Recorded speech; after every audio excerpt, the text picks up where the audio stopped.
Live. Okay. Welcome back, everyone. I just wanted to quickly introduce Dr. James Tao. He's in the neurology department at the University of Chicago. He's the director of the epilepsy program there, and he is going to be speaking to us today about, at least about epilepsy and cavernous angiomas, maybe even a little bit more. Thank you.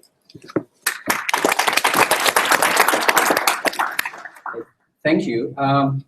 First of all, I would like to thank Dr. Awad for inviting me to be here today in such a very special occasion. I'm very honored to give this talk. The topic of my speak is the management of CCM-related epilepsy. Hopefully, I will provide a somewhat detailed view regarding how we manage patients with CCM and epilepsy on a daily basis. Before I get into the details of CCM-related epilepsy, I would like to give you a brief overview regarding the epilepsy in general. Okay. Epilepsy is a very common neurological disease. The fact is that 1 of 10 people in general population will experience 1 single seizure in their lifetime. So it's quite common. However, only about 1% of the people will develop chronic seizure disorder called epilepsy. The population worldwide is about 65 million epilepsy patients worldwide, and about 3 million in the United States. It is the 4th most common neurological disorder, and the prevalence in the man and woman about similar. So there's always a question whether I have seizure or I have epilepsy. Okay, the definition of seizure is referred to an epileptic seizure is a brief episode of abnormal, excessive, or sometimes synchronized electrical discharge in the brain. As we all know, we have normal electrical activity in the brain, but sometimes when this electrical activity is too excessive or highly synchronized, it can cause abnormal brain functions.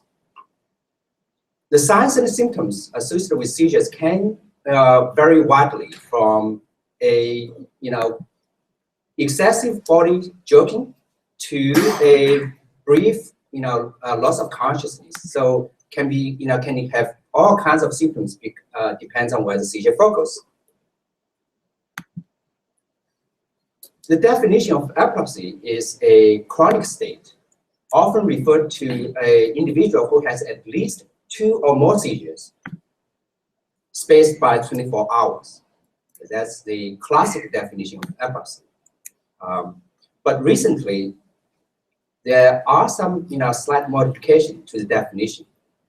If someone who has just 1 seizure unprovoked, but the risk of recurrence is significantly higher, such as 60% over the next 10 years. Often we consider this patient as epilepsy because treatment is necessary, such as in patients with CCM. The risk of recurrence is pretty high.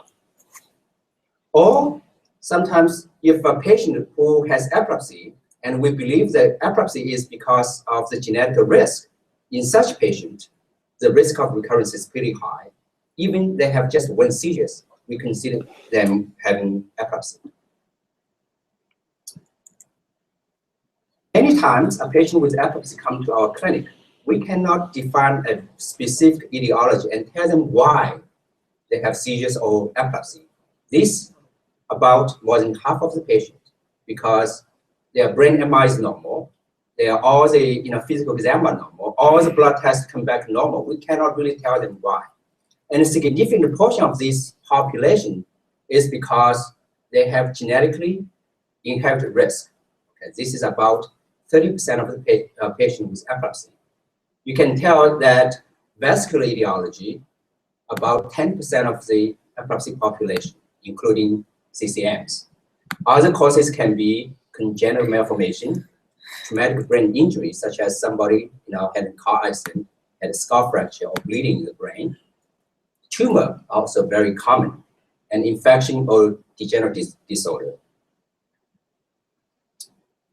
So what is the risk of someone who has been diagnosed with CCM? In general, if someone finds out they have CCM, the risk of seizure development probably range from 1 to 2% of the patient per year. So not very high in terms of risk. However, 40 to 70% of the patients with CCM will eventually develop seizures or epilepsy. And often, seizure is the initial symptom in someone who has CCM, about 25% of the patients. And this number may be somewhat underestimated.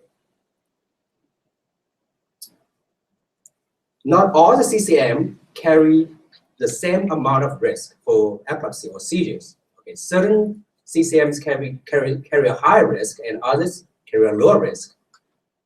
For instance, the so-called subtentorial, or sometimes this line is the tentorium.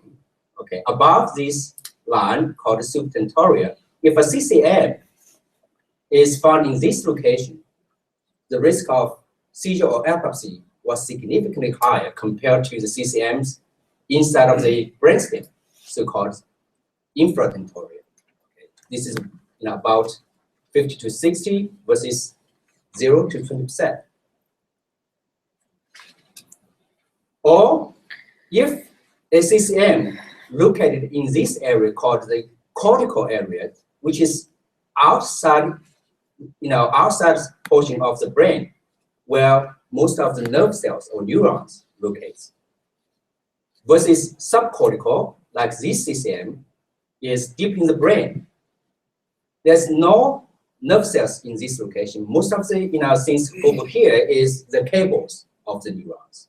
Okay. Neurons cause electrical discharge, but cables only convey the electrical discharges. They don't normally trigger seizures. In general, these CCM carry much higher risk of seizures than this CCM. And certain part of the brain is much more vulnerable for developing epilepsy, particularly the temporal lobe.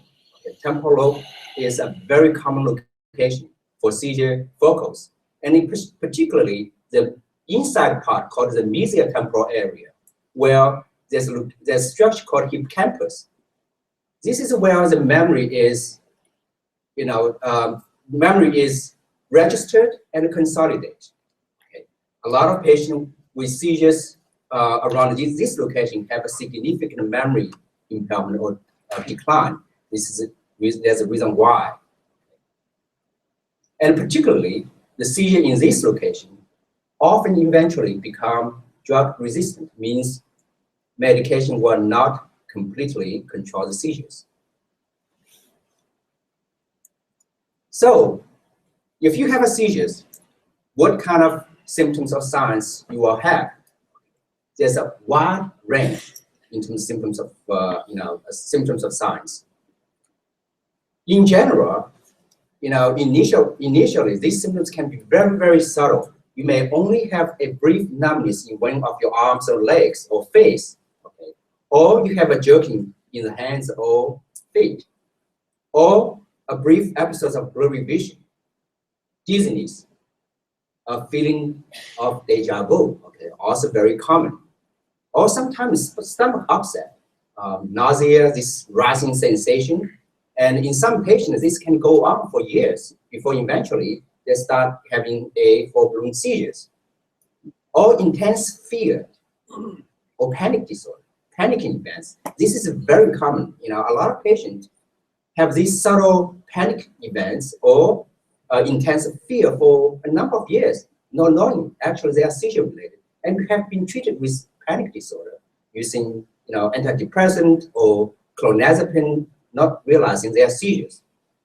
Or sometimes hearing noise or having funny smells. Okay. Typically, most of the time, the patient stay awake without any impairment of consciousness. They know exactly what's happening. Sometimes it's very frightening to them. And sometimes these symptoms can cause a loss of consciousness or confusion. Then, these, individuals and patients getting seriously concerned when the confusion get into the picture on the top of these symptoms. And sometimes these focal limited symptoms can become a very significant generalized convulsion called the tonic-clonic seizures. Sometimes we call it grand mal seizures. Not common, but periodically, some patients will experience where you have, beat your tongue, lose control of your bladder, and very sore afterwards, and sometimes can even cause paralysis.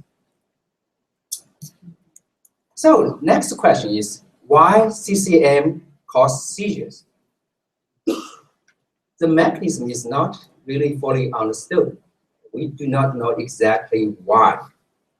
But since we're reasonably sure is that the cavernoma itself does not cause seizures. It's a it's lobulated vascular structure. There's no nerve cells inside of the cavernoma.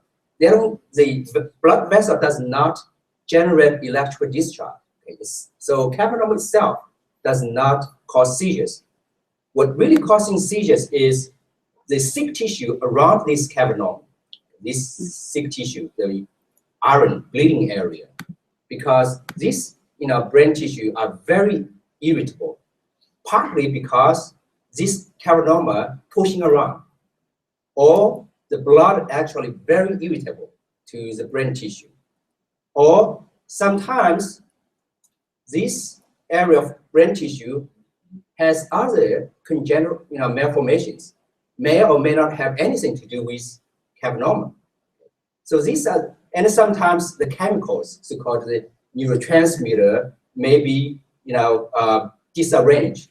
There are a lot of hypotheses involving the mechanism of epilepsy in patients with cavernoma. That's why often when Dr. Awad doing surgery takes this cavernoma out, often he will remove part of the surrounding sick tissues to achieve a better seizure control.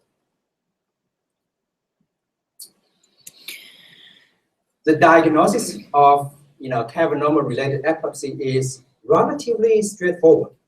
If you have typical symptoms for epilepsy or seizures, and the brain MRI shows a cavernoma here, and the symptoms of the seizure agrees with the location of the cavernoma, it is pretty straightforward. You have seizures or epilepsy, and the epilepsy is caused by the cavernoma, particularly if you only have one cavernoma. Rarely, not common, maybe less than 5% of the time, someone has seizures, also has cavernoma. Seizure and cavernoma has nothing to do with each other. Okay? There's a possibility, particularly in patients with genetically inherited epilepsy. And oftentimes, we do a EEG called the encephalogram for patients with epilepsy. Okay? If you can see here, this is what we call sharp waves in a location of the temporal area. Okay, T like temporal, F like frontal. So, if this sharp activity, you can have sharp activity without any seizure. This is just like seizure footprints or smoke. Okay. If the location is very consistent with where the cavernoma is, then you're pretty sure the cavernoma is, close to the seizure focus. So with a clear diagnosis of cavernoma, when we should start treatment, okay, medical treatment is the first line of treatment. So it depends. What is the risk, seizure risk, in someone who diagnosed cavernoma? If a cavernoma is incidentally discovered because someone has blurred vision, or someone has a weakness in one foot and get an MRI from the cavernoma, the risk of the seizure risk in the next 5 years is actually very minimal, only 4%. Or if someone with cavernoma presented with bleeding or hemorrhage or some other neurological deficit, the 5-year risk of seizures is only around 6%. So in this scenario, we really do not recommend for treatment. Okay, this anti-epileptic drugs or seizure medication are not indicated for the prophylactic treatment because this medication can have significant side effects.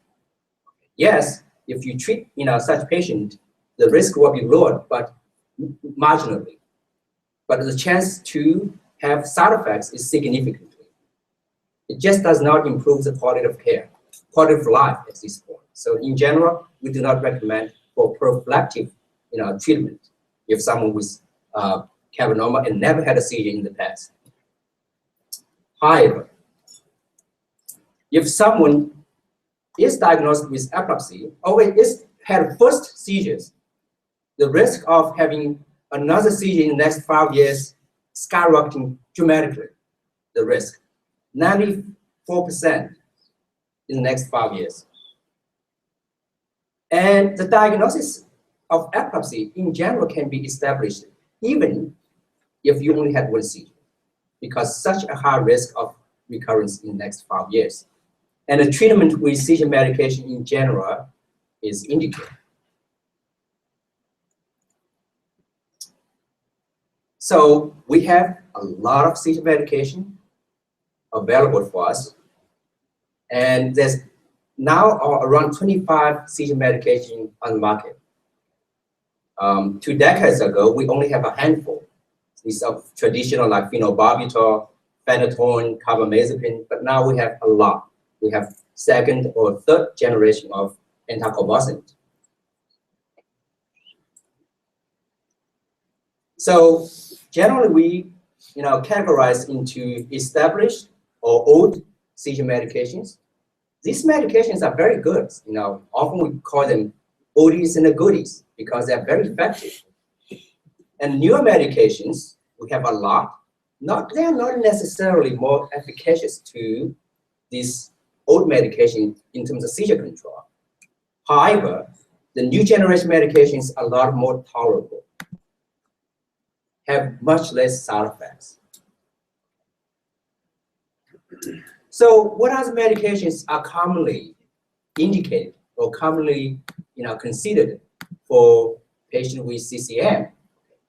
Here are the 5 most commonly used medication in my clinic.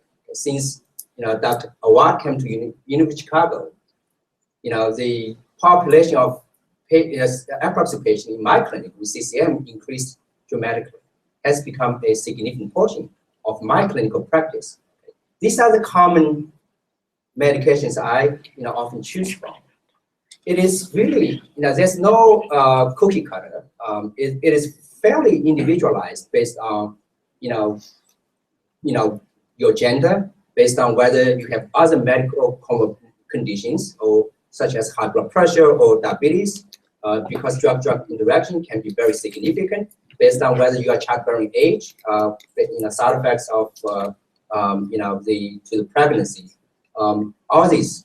If someone, let's say, if someone has CCM and has significant amount of anxiety, mood swings, I would stay away from Keppra. Keppra is one of the most favorite medication by our surgeons. Like 9 out of 10 patients come to my clinic referred by surgeons by Dr. Watt public on the Keppra. It's very common because Keppra is very easy to use. It does not interact with any other medication. It is excreted from the kidney. Does not go through the liver for the detoxification. So it's very, very nice. A lot of doctors like this, but Keppra has significant amount of side effects in terms of mood swing, depression, anxiety. It sometimes can get very, very, very significant. So in someone who has anxiety or depression or mood swing, I would choose lamotrigine or oxycarb. Okay, these two medications has the benefit of mood stabilization. Let's say if somebody has CCM, epilepsy, but also has significant amount of headaches. Okay, the best medication indicate probably topiramate, because topiramate has a very benefit for the headache. But this, I see somebody shaking their head, disagree, but this is at least one possible reasons for topiramate. Yes, topiramate has a lot of side effects, okay, in terms of cognitive side effects. You can, your memory can impact significantly. If someone takes significant amount of other medication, like blood pressure medication, cholesterol, I would avoid using carbamazepine or topiramate because they cause drug-drug interaction. That means interfere with other medications like the birth control pill, let's say. If you're on the birth control pill, you should consider Keppra or lamotrigine, much less consider the oxycarb or topiramate. So it's really individualized. We need to have a very detailed conversation before we decide which medication. Most of these medications are quite effective, particularly in the very beginning of the treatment. Toxicity. This is really one of the most challenging aspects of the care. All these seizure medications is their constitution of some of the side effects like sedation, dizziness, gait difficulties, nystagmus, GI upset, liver function disturbances, or this is also liver function. These are very common. All the seizure medication will give you these side effects, just more or less. And the common ones, allergic reaction, particularly rash with certain medications are quite common, like lamotrigine. Cognitive slowing, okay, fogginess, memory difficulties are very common too. And appetite change. Certain medication can increase your appetite significantly, like valproic acid, and others can decrease, like topiramate. And risk for pregnancy. This is a very serious consideration. Dr. Awad already mentioned, to some degree. We don't have time to get into this in much more detail. And there are real side effects. These rare side effects are idiosyncratic. We cannot predict who's going to get it, but rare, it happens periodically, such as Stevens-Johnson syndrome, which is type of side effects where you can have very, massive discoloration, swelling, sometimes swelling the airways, could potentially life threatening. Or anaplastic anemia means your blood, particularly the white blood count, will shut down. Okay, there's serious problem, can also life threatening because you're going to lose the ability to fight the bacteria. Sometimes liver failure or kidney toxicity. There are all these side effects. And there are some side effects. It's only when you use the medication for a long time, called long-term side effects. This is particularly common in old medications such as galantin or phenytoin, gum swelling, very, very swollen gum, and you may lose your teeth eventually. Neuropathy, nerve pain, okay, you may have. Bone density loss, osteoporosis are very common issues with these old medications. And your cerebellum, the brain, part of the brain control your balance, may atrophy, may deteriorate. Okay. These are all long-term side effects. Carbamazepine, like white count disturbances, bone density loss, and weight gain. This is also very, very well known. Phenobarbital can cause significant developmental delay in the next generation. So this is this is a medication we try to avoid as much as we can if somebody is considered a pregnancy. Valproic acid, one of probably the most toxic medication among all the seizure medication. Rarely we use valproic acid for patients with CCM because it's not that indicated. We have a lot of better medication, even more effective, but much less side effects. One of the well-known side effects associated with valproic acid is the birth defect. This is very, very high as 20%. Also carry high risk of developmental delay. Patient, case develop autism or Asperger's syndrome, not uncommon. Overall, the goal of the treatment is to provide the best quality of life, okay, which by balance the seizure control versus drug side effects. The reality is that some patients' seizures cannot be controlled by medication completely. They will have a seizure baseline, regardless how much medication we give to them. But at that point, you are going to have to balance at a certain point, the amount of seizure control versus amount of side effects you're willing to take. And that balance is very individualized. Okay? In some individuals, one seizure is too many because it's very frightening to them. In other individuals, and they would prefer have some better quality of life in between seizures, they're willing to take one or seizure per month, to trade for the better quality of life in between seizures. They're very variable. Good news is that in someone who start having seizures, 50 to 60% of the patients, their seizures will be very well controlled, or seizure freedom, at least for the first 2 years. So this is something encouraging. However, 40% of the patients, their seizures will not be adequately controlled by medication. And some of them will become eventually drug resistant. Now, the definition of drug-resistant epilepsy is somebody who tried at least 2 seizure medications, either one by one or in combination. That means if you try 2 seizure medication, good medication, well chosen, appropriately, dosed, if seizure is still not controlled, the chance of getting significant seizure improvement with additional medication, regardless of whether you try it or not in the other medication, is not very high. This is the nature of the drug resistant. So if it's drug resistant in general, the medical treatment has its significant limitation. You are not going to achieve dramatic seizure improvement by taking more medication. However, the side effects will linear to the amount of medication you take. Okay, well, not going to improve the quality of life. At this stage, the only option for dramatic seizure control or improvement will be the epilepsy surgery. Dr. Awad already get into this in his lecture just recently, a few minutes ago. So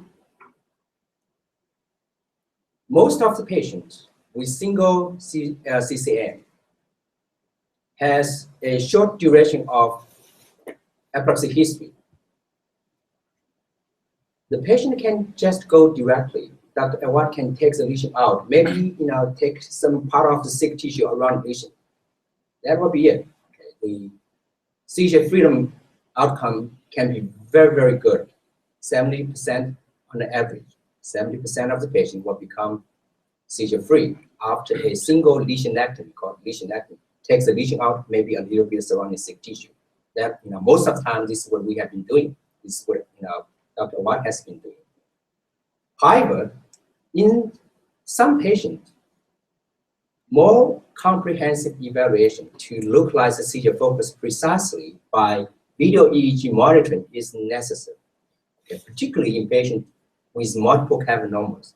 We have to make sure which one actually is causing seizures. If you don't make sure, then you are not going to achieve. You take the wrong cavernoma out, does not really help. You have to do a seizure localization, make sure which one is causing seizures. Or cavernoma is very close to the important brain functions like language, motor functions, or sensory or visual. If CCM in this area, you want to make sure how close, how far apart the seizure focus, CCM, in the relation to this important brain function. Okay, then you need a video EEG to achieve that. Or sometimes, a patient has had seizures for a long time, more than 1 year or as long as 5 years. The problem, having long duration is that the seizure focus not only around the cavernoma, sometimes can, be in a area somewhat distant to the lesion, okay? Because this is what we call the secondary epileptogenesis or remote epileptogenesis. Because if a seizure focus in one location, simmering for a long time, it can recruit the remote areas, brain tissue, into this seizure focus. Okay, so if you just take that part out, it's not going to help. So we have to make sure whether seizure focuses around the seizure around the CCM, or there's additional brain tissue also generating seizures. This is particularly true in patients with temporal lobe epilepsy. Or sometimes, a single lesionectomy already performed, some patients continue to have seizures. Okay, in that case, we need to have a more comprehensive, extensive evaluation of epilepsy by video EEG monitoring.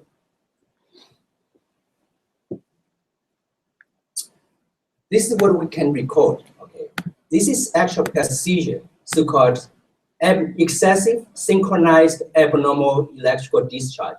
This is really the hallmark of epilepsy. Now, this seizure comes from left side of the temporal lobe. These electrodes are putting in over the left side of the temporal lobe. We see the seizure activity over there, so we know the seizure focusing in that region, in the left temporal area.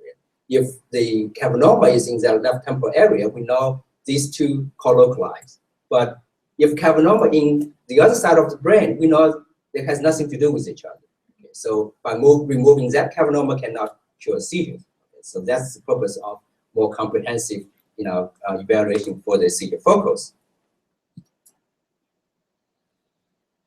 Again, this is a CCM.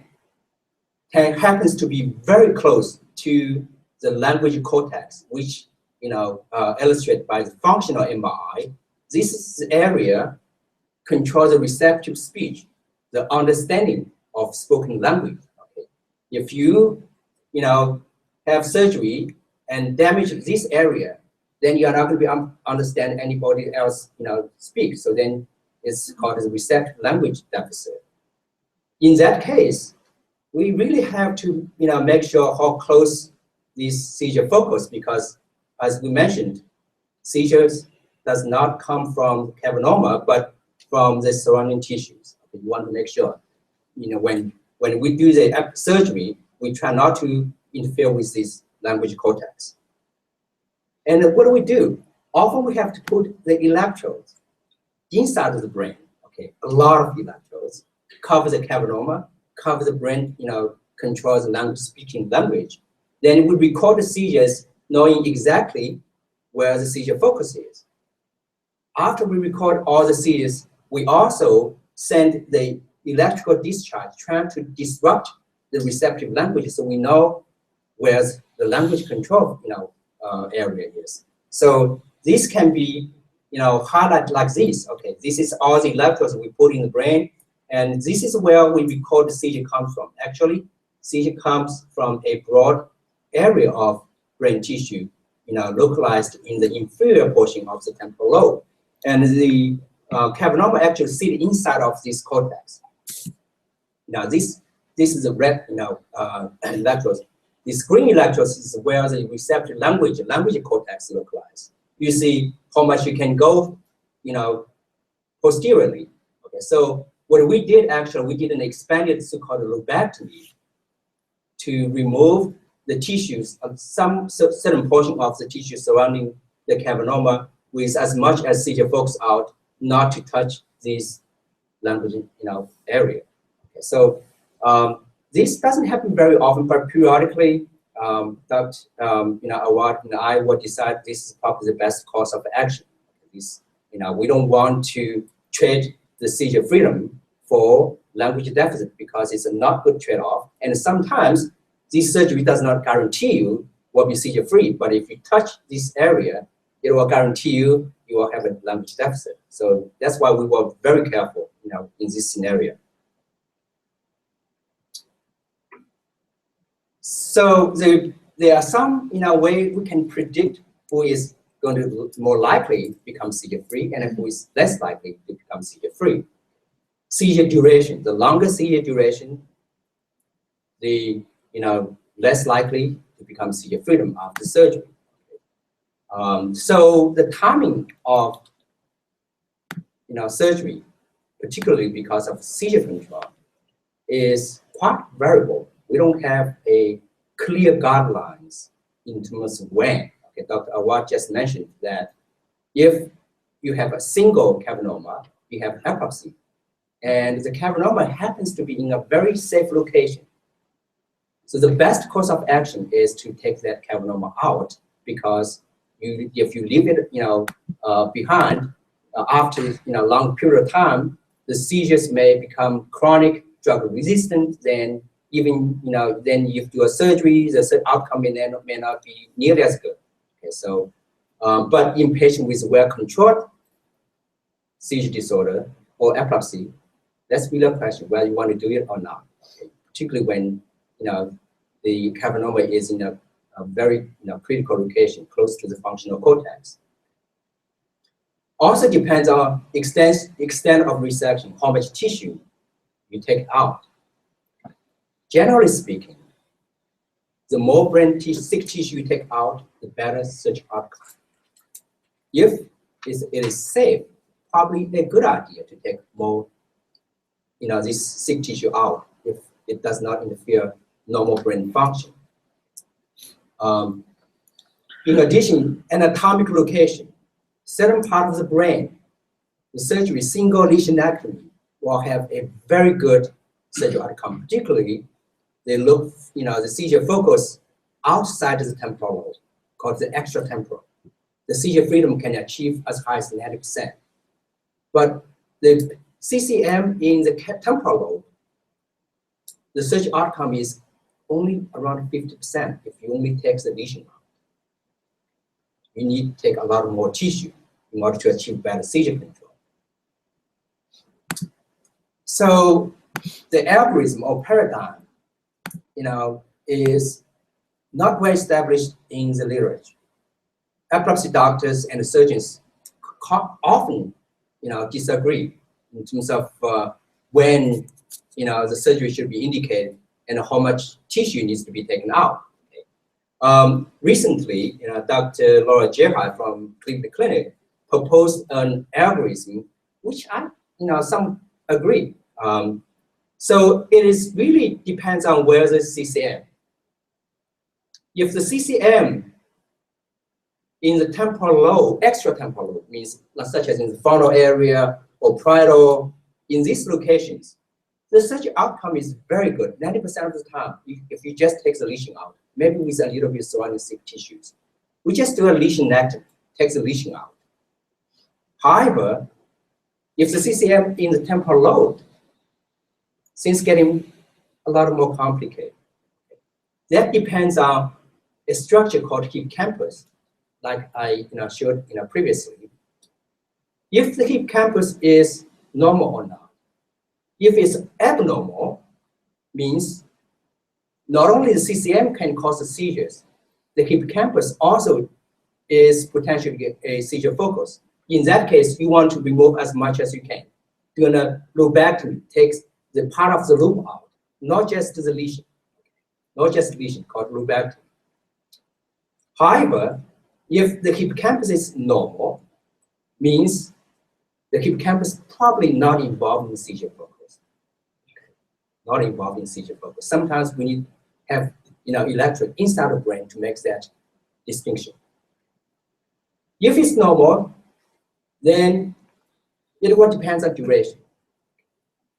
If the duration of epilepsy is less than 1 year, we probably don't have to do a lot, remove a lot of tissue. We may only need to do a lesionectomy, take the lesion out. But if the duration is longer, more than 1 year, particularly as long as 5 years, then the best course of clinical action is to take more tissue out. I think this is reasonably consistent with a lot of centers in terms of timing, in terms of what is the extent of the lesions needs to be taken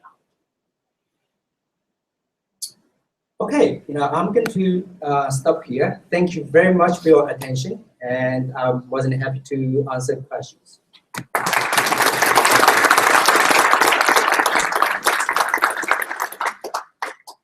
You can again use the cards if you would like to write down some questions, or while we're waiting for some cards to come up, if anybody would like to just shout out a question, that would be just fine. Yes. When you were describing the simple partial seizures, what's your opinion on they always show on an EEG? I know that people of opinions that I've heard said that sometimes it's a matter of you're seeing these particular things that qualify in that whole clinical manifestation of simple partial seizure. Have multiple lesions, so it's not like you can say, oh, this one's causing this, but if it's happening in the deep brain, and you know that you have lesions in the deep brain, isn't it true that you can't really see it with EEG monitoring as well, typical, That is an excellent question. Not too often that EEG can be back normal in someone who is clearly diagnosed with seizure disorder. Okay. Particularly the symptoms is simple partial. There's a good reason why this patient having simple partial seizure, because the seizure in the brain tissue involving the seizure activity is very small. Okay. That's often can cause simple partial seizures, and their awareness is not disturbed. If the area is very small, we may not be able to see anything on the scalp EEG because the electrical activity has to penetrate the bone, the scalp, in order to be, as a matter of fact, we have been doing simultaneous of scalp recording and also recording inside of the brain. What we know is that the amount of seizure activity recording can be recordable on scalp EEG is really the tip of the iceberg. 90% of the seizure-like activity inside of the brain cannot be reliably recordable. Only when the seizure getting very big and significant, then you see the seizure activity. So if someone tell you an EEG, oh, your EEG is normal, does not mean you don't have seizures. It only means the seizure is not recordable on scalp EEG. If you have clinical symptoms, we still treat. Okay. So EEG does not, decide whether you need to be treated or not. It is the clinical symptoms. If the EEG is abnormal, it's really helpful. Yeah. So that's so in that kind of situation, then you determine so you still would treat and then watch the clinical symptoms in response to the treatment, and it because yeah. Well, in the CCM, the scenario is a lot of simpler, because if someone has a CCM and has very typical seizure symptoms, I would say at least 95% of the time, we know CCM causing the seizure. We don't have to really, scratching our head, could be somewhere else. At least in some literature, that 99% of the time, the CCM actually is the seizure focus. So we really don't have to, scratch our head trying to figure out, other possibilities.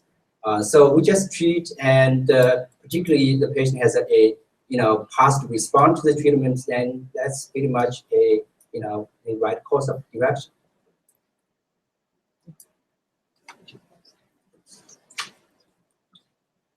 Should someone with multiple CCM and history of anxiety have an EEG?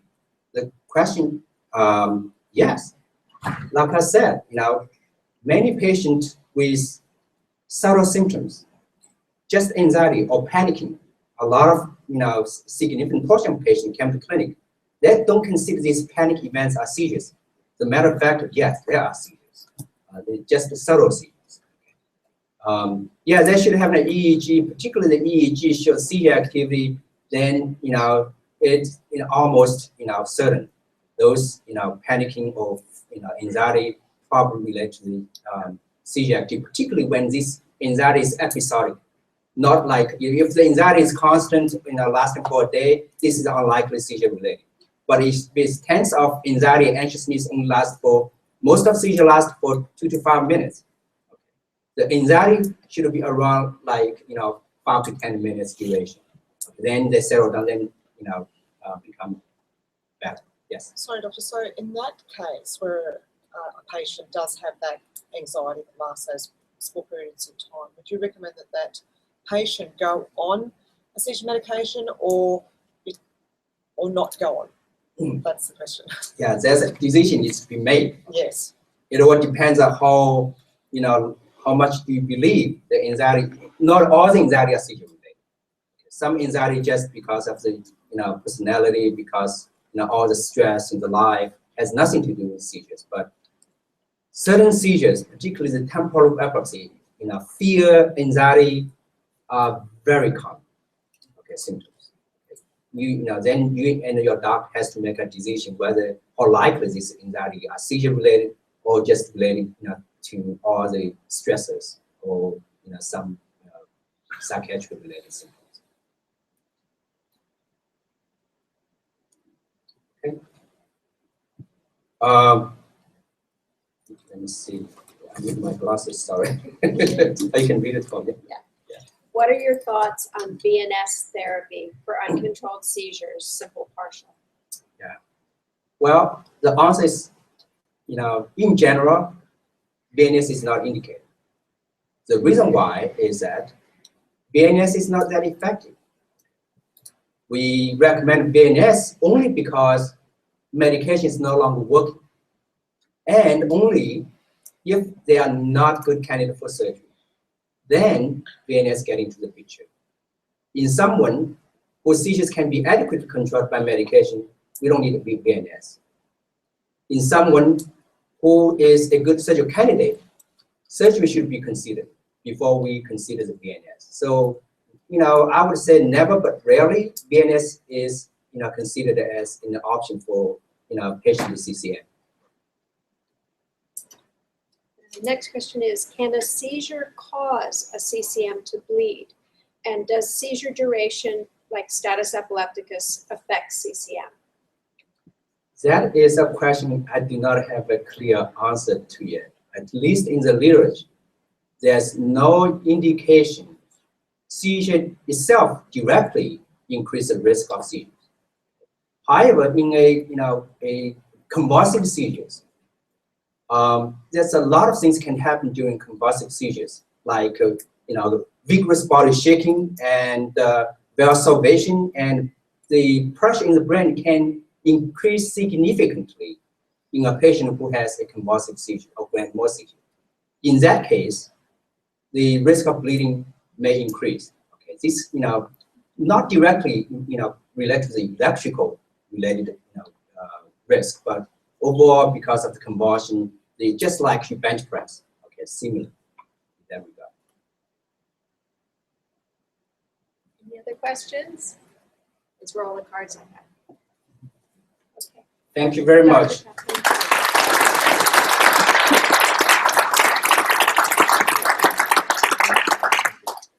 We need a brief moment to get the next speaker's PowerPoint up. And in the interim, if anybody still needs more index cards, because a lot of questions came up already, can you raise your hands and we'll try and get you another stack? Is there anybody else, anybody who's already sort of depleted their supply? No, okay.